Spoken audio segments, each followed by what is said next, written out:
안녕하십니까. 3월 7일 월요일 말씀 묵상 함께 시작하겠습니다. 주님께서 새롭게 시작되는 한 주도 그 은혜를 변함없이 내려주시기를 간절히 기도하고, 특별히 우리나라는 대선으로 이런저런 말들이 많고 또 전쟁의 소식, 전염병의 문제, 참 많은 문제들이 있지만 주님께서 모든 것을 그 뜻 안에서 선하게 이끌어 가시기를 간절히 기도합니다.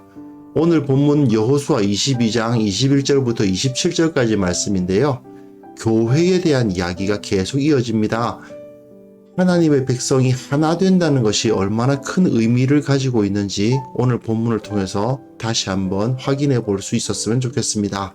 그럼 함께 말씀을 보겠습니다. 르우벤 자손과 갓 자손과 므낫세 반 지파가 이스라엘 천천의 수령들에게 대답하여 이르되, 전능하신 자 하나님 여호와, 전능하신 자 하나님 여호와께서 하시나니 이스라엘도 장차 알리라. 이 일이 만일 여호와를 거역함이거나 범죄함이거든 주께서는 오늘 우리를 구원하지 마시옵소서.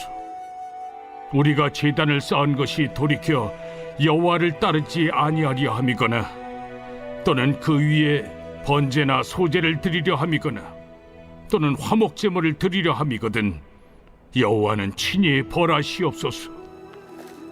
우리가 목적이 있어서 주의하고 이같이 하였노라. 곧 생각하기를 후일에 너희의 자손이 우리 자손에게 말하여 이르기를, 너희가 이스라엘 하나님 여호와와 무슨 상관이 있느냐. 너희 르우벤 자손 갓 자손아, 여호와께서 우리와 너희 사이에 요단으로 경계를 삼으셨나니 너희는 여호와께 받을 분깃이 없느니라 하여 너희의 자손이 우리 자손에게 여호와 경외하기를 그치게 할까 하여 우리가 말하기를 우리가 이제 한 제단 쌓기를 준비하자 하였노니 이는 번제를 위함도 아니요 다른 제사를 위함도 아니라 우리가 여호와 앞에서 우리의 번제와 우리의 다른 제사와 우리의 화목제로 섬기는 것을 우리와 너희 사이와 우리의 후대 사이에 증거가 되게 할 뿐으로써 너희 자손들이 후일에 우리 자손들에게 이르기를 너희는 여호와께 받을 분깃이 없다 하지 못하게 하려 함이라. 네, 이스라엘이 가나안 땅에 정착하는 이야기 계속해서 읽어가고 있는데요. 사실 오늘 본문 27절까지 읽습니다만은 29절까지 읽어도 괜찮을 것 같고, 내용 자체는 비슷한 이야기, 주제가 똑같거든요. 같은 이야기가 쭉 진행되어 가고 있는데 분량이 길다 보니까 뭐 27절에서 자르나 29절에서 자르나 큰 문제는 없겠다 싶어서 그냥 날마다 솟는 샘물을 따라서 하고 있는데요. 지난 토요일의 메시지하고 사실상 메시지는 같습니다. 교회가 하나 되어야 된다는 거죠. 그런데 그 교회의 하나됨이 중요하다는 것뿐만 아니라 교회가 하나라는 사실, 하나님의 백성은 하나라는 사실을 후대들에게도 가르쳐야 된다. 이 메시지가 오늘 본문에 이어지고 있는 것입니다. 이 동편지파들이 22장에서 이 제단을 쌓는 이야기는 그래서 상당히 중요한 면이 있습니다. 이 전체 가운데에서 20장에서부터 24장 가운데에서 핵심적 부분이죠. 그리고 이후에 안타깝게도 사사기에서 이스라엘이 각각 찢어지는 모습을 볼 수 있거든요. 그런 모습들을 바라보면서 이때 이 선배들은 이렇게 하나됨을 위해서 노력했는데 왜 이렇게 되었을까 하는 안타까움을 품게 되는 것도 사실입니다. 여하튼 중요한 것, 하나님을 섬기는 민족은 갈라질 수 없다. 이것이 바로 여호수아 22장의 메시지고 그 메시지가 계속해서 이어져 가고 있습니다. 자, 르우벤 자손과 갓 자손과 므낫세 반 지파가, 즉 요단강 동편 지파죠. 이스라엘 천천의 수령들에게, 자, 이스라엘 서편 지파들의 대표로 비느하스를 비롯해서 10명의 수령들이 오지 않았습니까? 총 11명의 대표단이 와서 비느하스가 너희가 어찌하여 이 제단을 쌓았느냐라고 따지니까 그것에 대해서 이야기를 하는데, 독특한 것은 맹세를 하는 어조를 사용하고 있습니다. 오늘 우리를 구원하지 마시옵소서. 여호와는 친히 벌하시옵소서 이런 표현을 쓰고 있죠. 전능하신 자 하나님 여호와, 전능하신 자 하나님 여호와께서 아신다라는 표현을 반복하고 이 증언을 나타내는 것이니까요. 증언을 하니까 증거의 상징수 2를 사용해서 반복하고 이스라엘도 장차 알리라라는 표현을 쓰고 있습니다. 그래서 하나님 2번, 그리고 안다는 말 2번, 이렇게 해서 맹세를 하고 있습니다. 우리는 여호와를 거역하지 않았고 범죄하지 않았다. 그리고 이 제단을 쌓은 것이 여호와를 따르지 않으하려 하는 것이 아니고 그 위에 번제나 소제를 드리려 함이거나 화목제를 드리려 하는 것이 아니다라는 거죠. 여기서 이 제단은 제사를 드리기 위한 용도가 아니다 하는 것이 매우 중요합니다. 만약에 여기서 제사를 드린다는 것은 실로에 있는 성막 대신 똑같은 일을 하는 또 다른 제단을 쌓았다는 의미가 되거든요. 근데 그게 아니라는 것이죠. 그 다음 본문 보시면요. 우리가 목적이 있어서 주의하고 나름대로 생각을 많이 하고 이렇게 하였다고 이야기를 합니다. 왜 이 제단을 만들어야 되겠는가? 후일에 너희 자손이, 너희의 자손이라는 것은 요단강 서편 사람들이 자손을 말하는 거죠. 우리 자손, 동편 자손에게 말하여 이르기를 너희가 이스라엘 하나님 여호와와 무슨 상관이 있느냐?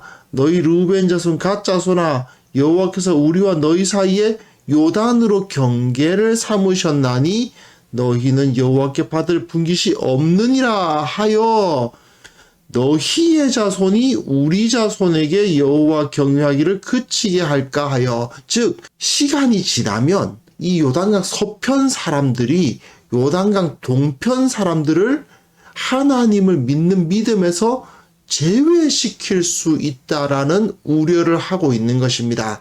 사실은 이것은 동편 사람들 입장에서 쟤네들이 우리를 따돌리면 어떡하지? 이런 생각을 했다는 것인데 이후의 사사기를 보면요. 뭐 꼭 서편이 동편을 제외시켰다 그것도 아니고요. 동편과 서편이 서로 간에 그냥 믿음을 잃으면서 서로 분리되는 모습을 볼 수가 있어요. 이 사람들이 역사를 몰라서가 아니라 이렇게 떨어져 있다 보니까 하나님을 향한 믿음이 흐려지니까 형제 사랑도 흐려졌던 것을 볼 수 있는데 여호수아가 살아 있을 때의 요단강 동편의 지파들이 정말 크게 우려했던 그것이 현실이 되어버렸던 것은 사실입니다. 그러나 이 당시에는 이스라엘은 하나다라는 의식을 분명하게 갖고 있었던 것이죠. 하지만 가장 큰 문제는 요단으로 경계를 삼으셨다.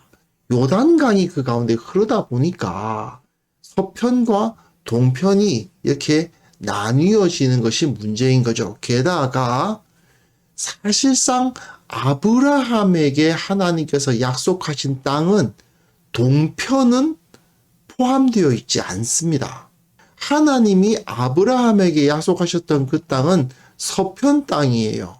그러다 보니까 이 동편 사람들 입장에서는 상당히 우려가 많이 되는 것도 사실인 거죠. 하지만 중요한 사실은 적어도 이 사람들은 이 후대들에게 이스라엘은 하나다라는 사실을 가르치기 위해서 최선의 노력을 다했다라는 사실입니다.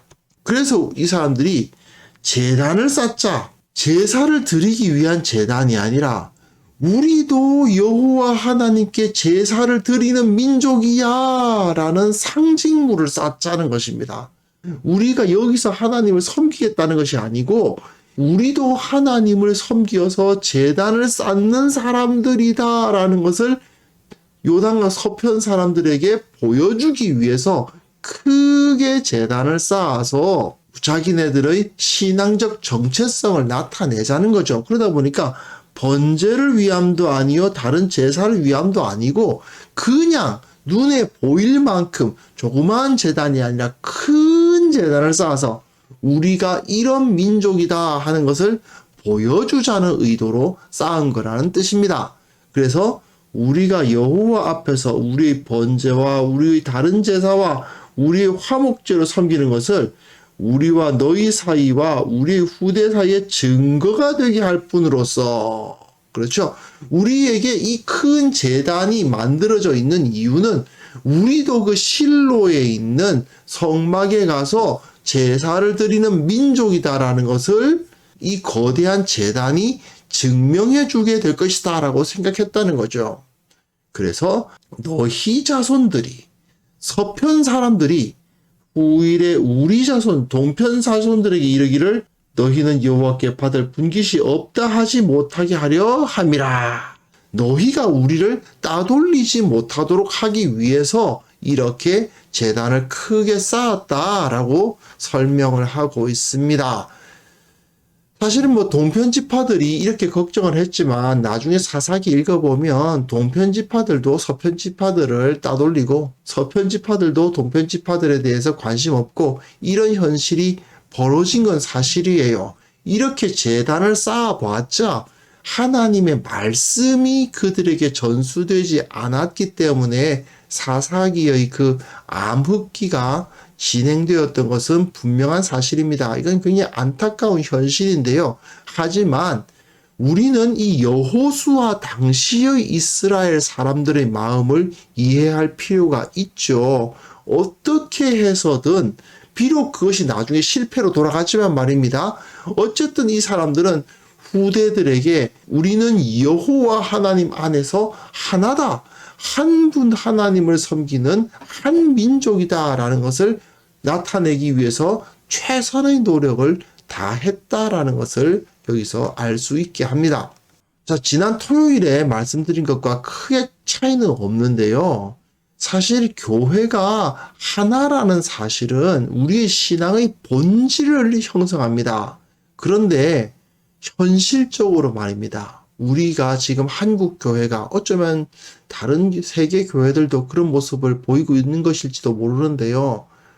개교회주의에 빠져가지고 각각의 교회가 예수 그리스도 안에서 하나라는 의식은 잃어버리고 교회가 서로 경쟁을 하는 경우가 가끔 보여요.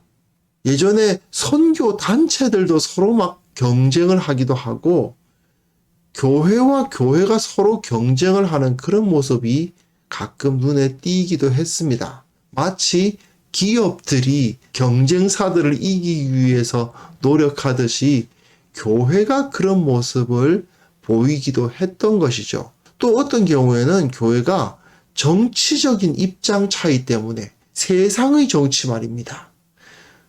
어떤 사람들은 여당을 지지하고 어떤 사람들은 야당을 지지하고 어떤 사람들은 진보를 지지하고 어떤 사람들은 보수를 지지하는데 어쨌든 간에 예수 그리스도 안에서 이들은 모두 하나거든요. 정치적 입장이 다르다고 해서 예수 그리스도의 몸된 교회가 갈라질 수는 없는 것입니다. 가끔 아버지와 아들이 지지하는 대통령 후보가 다를 수 있잖아요. 하지만 그렇다고 해서 아버지하고 아들이 갈라집니까? 그런 일은 있을 수도 없고 있어서도 안 되는 거죠. 교회도 마찬가지입니다. 교회 가운데 어떤 이들은 이쪽 후보를, 어떤 이들은 이쪽 후보를 지지하는데 그렇다 하더라도 교회는 가족입니다. 예수 그리스도의 피를 함께 나눈 가족이에요. 가족은 결코 찢어지지 않습니다. 또 가끔은 경제적 수준 차이 때문에 부자들은 부자들끼리, 가난한 사람들은 가난한 사람들끼리, 기타 여타 사회적, 문화적 차이 때문에 이 그리스도 안에서 하나여야 할 그리스도의 몸된 교회가 갈라지는 모습들, 경쟁하는 모습들, 가끔은 서로 손가락질하고 싸우는 모습들까지 보이는 경우가 있어요. 이건 거의 재앙이라고 할 수 있습니다. 이거는 정말 있어서는 안 되는 일인 거죠. 교회와 교회는 서로를 축복하고 서로를 도울 줄 알아야 됩니다. 교회는 그리스도 안에서 한 몸입니다. 이 사실은 절대로 변화하지 않습니다. 물론 이단은 제외돼야죠. 당연히. 그게 아니라 예수 그리스도에 대한 바른 신앙을 가지고 있는 교회는 교파 다르다고, 교단이 다르다고, 뭐 예배드리는 분위기가 다르다고 해서 서로 비난하고 손가락질하고 그런 일은 있어서는 안 되는 것이고요. 더더군다나 한 교회 안에서 정치적, 경제적 차이 때문에 서로 나뉜다는 것은 정말 상상조차 할 수 없는 일이어야 한다는 것이죠. 이것을 우리는 반드시 기억해야만 되겠습니다. 그리고 우리의 자녀들에게 이 사실을 철저하게 가르치고 전달해야 됩니다. 교회는 하나입니다. 가끔 아들들이 부모님의 모습이 마음에 안 들 때가 있고 부모님들이 아들들의 모습, 손자들의 모습이 화가 날 때도 있지만 그러나 어쨌든 우리는 피를 나눈 형제다. 우리는 예수 그리스도로 말미암아 한 몸된 지체다. 이 사실을 철저하게 인정하고 어떠한 경우에도 이것을 흔들리지 않게 가르치고 선언하는 그런 교회가 되어야 되겠습니다. 함께 이 시간 기도하실 때에 지금 뭐 대선 때문에 교회 내에서도 서로 정치적 이야기하면 굉장히 어렵죠. 뭐 그런 이야기는 서로 안 하는 게 덕스럽기도 한데요. 중요한 것은 다르다 하더라도 우리는 어쨌든 하나다.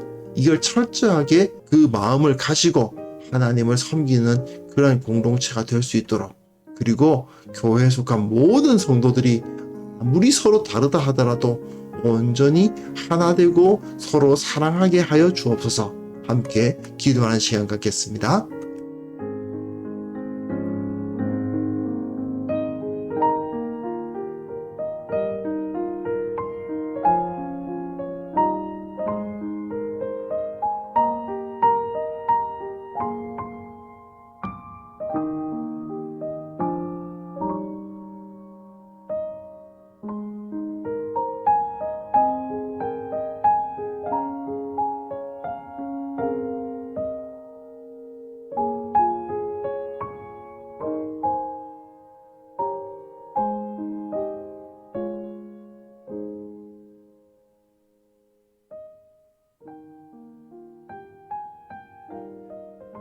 하나님 아버지, 우리가 이 땅의 모든 교회를 사랑하는 자들이 되게 하여 주옵소서.